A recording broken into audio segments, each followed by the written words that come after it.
In this video, we'll show you what to do if you are getting this error that says no NVIDIA GPU detected. So to fix this, first right click on the start icon and then select device manager from the list. Now in the device manager window, you'll first need to click on this icon that says scan for hardware changes. So simply click on that. Now after that, expand the display adapters entry. Now here you might see different entry depending on your PC. You might see Intel, you might see NVIDIA, or you might see AMD. Simply right click on the entry and then select update driver. Now here select browse my computer for drivers. Now select let me pick. Now here select the Microsoft basic display adapter and then click on next to install it.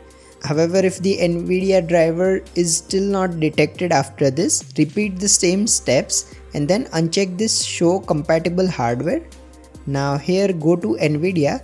Now select your GPU from here and then click on next to install the driver. Once you do this, the error will be resolved. However, if nothing else works, your last option is to check for any pending updates. For that, open the settings app.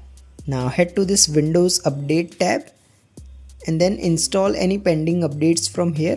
Additionally, you should also go to this advanced options and then click on optional updates. Now here check if you have any pending NVIDIA updates here. If you have, simply select them and then download and install them. If you find this video useful, please don't forget to like and subscribe to Glitch Guru.